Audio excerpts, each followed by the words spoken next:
Mustahil nih kita bisa jadi satu bangsa kalau nggak punya satu bahasa.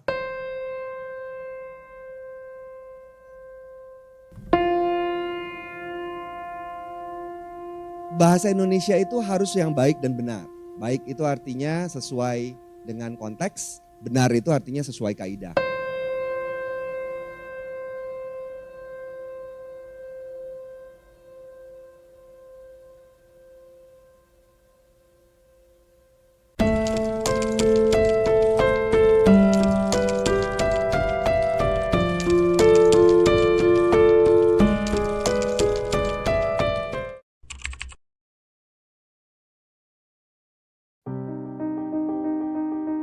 Tidak terlalu penting waktu itu ya bagi para deklarator bahasa baru atau bahasa Indonesia itu belum memiliki sistem gramatika yang baku. Dan kosakatanya kan waktu itu masih campur aduk lah, gado-gado dari berbagai bahasa kepulauan serta bahasa dunia. Yang penting pada waktu itu lawan dulu. Apapun resikonya harus dihadapi dengan gagah berani. Nah, gitu kan. Ini terbukti aksi tersebut ini mampu membuat Belanda berang. Sebab memang niatnya subversif, yakni untuk mengusik rasen order kolonial kala itu. Ini perlu diingat ya, bahwa persis hanya 2 tahun sebelumnya, yaitu di tahun 1926, penguasa kolonial waktu itu dihadapkan pada pemberontakan komunis yang tak lagi mau mengakui keabsahan kekuasaannya di Hindia. Meskipun pemberontakan itu berhasil ditumpas. Iya kan? Belanda kala itu, pasca itu menjadi lebih sensitif terhadap gerakan-gerakan perlawanan, baik yang sifatnya bersenjata maupun intelektual, seperti deklarasi yang dilakukan para pemuda kala itu bahwasanya bahasa pemersatu adalah bahasa Indonesia. Nah, ini menarik. Ini pasca kolonial ya, pasca kolonial bahasa Indonesia bagi banyak orang masyarakat Indonesia pada dasarnya menjadi bahasa kedua yang proses pembelajarannya itu kalau kita lihat secara sistematik itu baru dilaksanakan di bangku sekolahan, bukan di rumah yang pada umumnya itu masih menggunakan bahasa ibu sebagai sarana komunikasi antar anggota keluarga. Ya, kalau kita terlahir di Jawa ya berarti kita menggunakan bahasa Jawa, yang terlahir di Sunda menggunakan bahasa Sunda, yang terlahir di Madura ya pasti menggunakan bahasa Madura.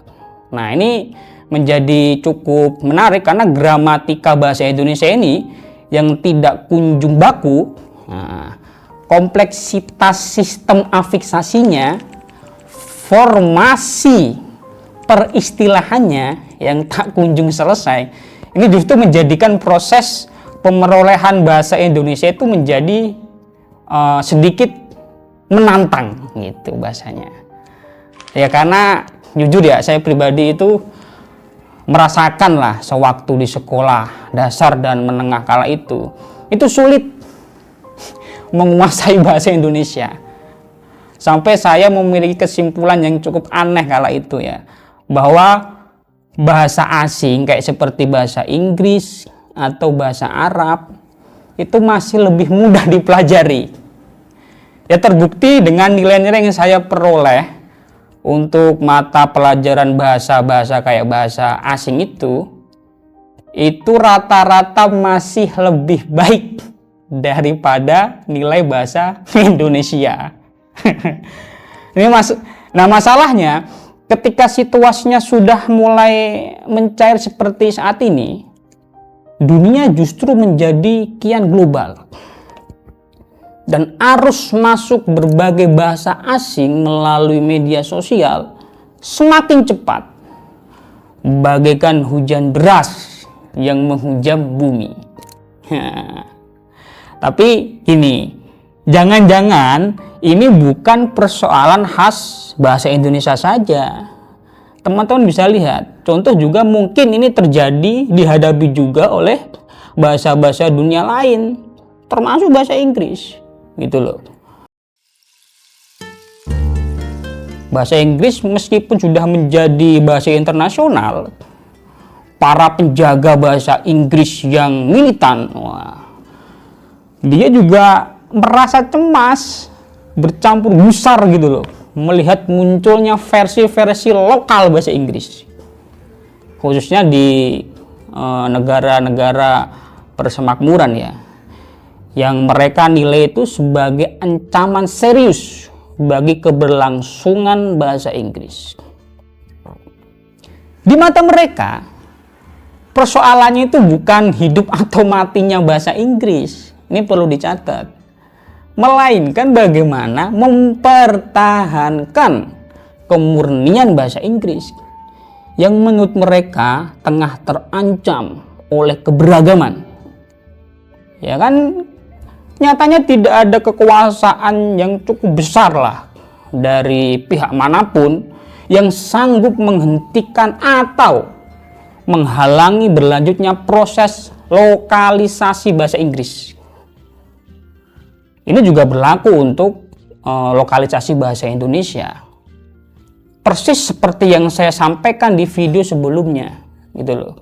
Tsunami kosakata asing serta praktek alih kode, campur kode, suatu bahasa ini dapat menjadi pandemi yang jika dibiarkan akan bisa menyebabkan kepunahan suatu bahasa.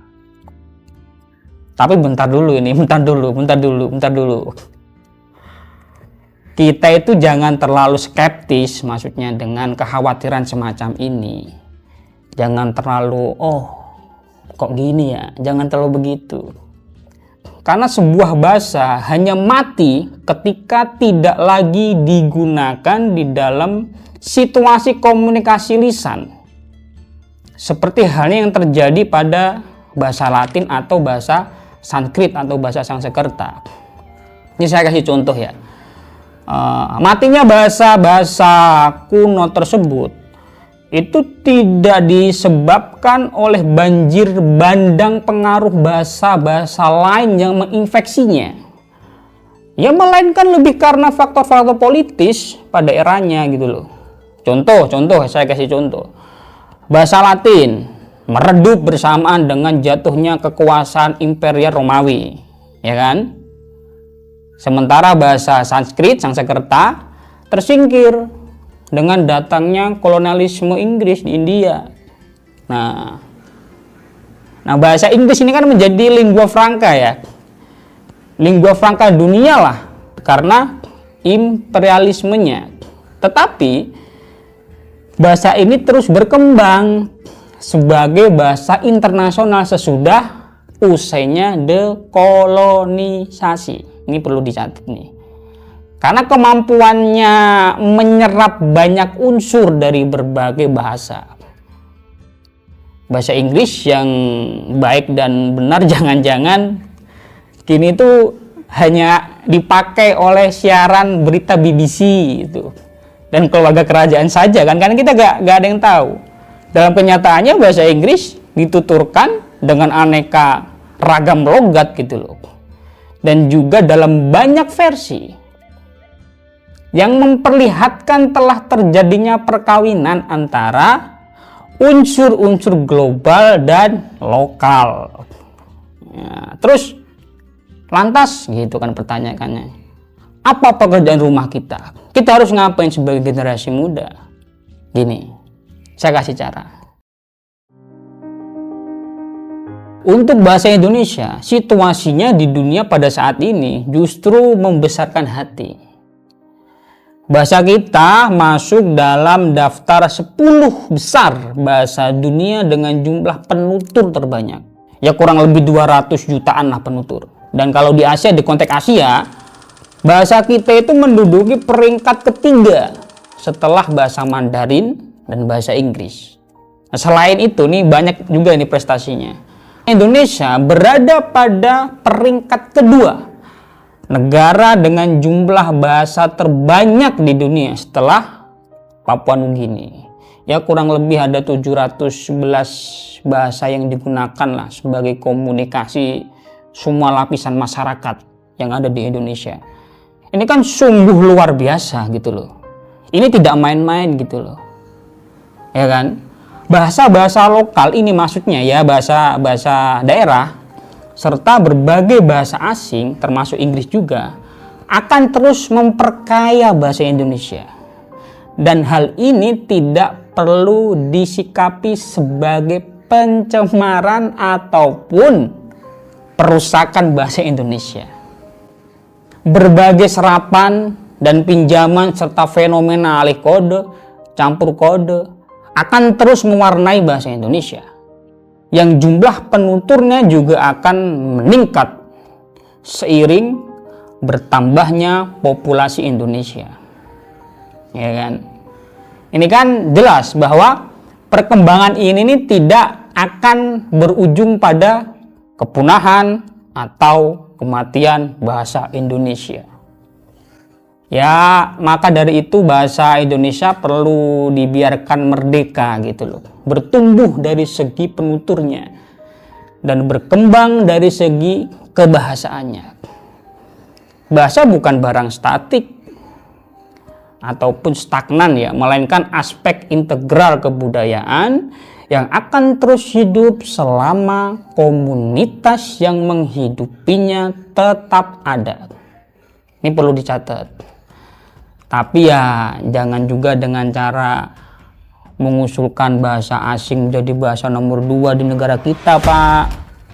Maaf ya Pak Menteri ya. Kadang kan kita masih sering biasa mengucapkan para hadirin, para tokoh agama, para kiai, para ibu nyai. Mohon maaf juga ini Pak Wapres, mohon maaf. Gitu loh. Ya alih-alih memeras otak bagaimana cara menjaga bahasa Indonesia, lebih baik kita semua mencurahkan energi pada bagaimana cara mengajarkan bahasa Indonesia dengan tepat di sekolahan. Gitu loh. Agar penuturnya mampu menggunakannya dengan efektif di berbagai situasi. Terima kasih. Sampai jumpa di video olah kata selanjutnya.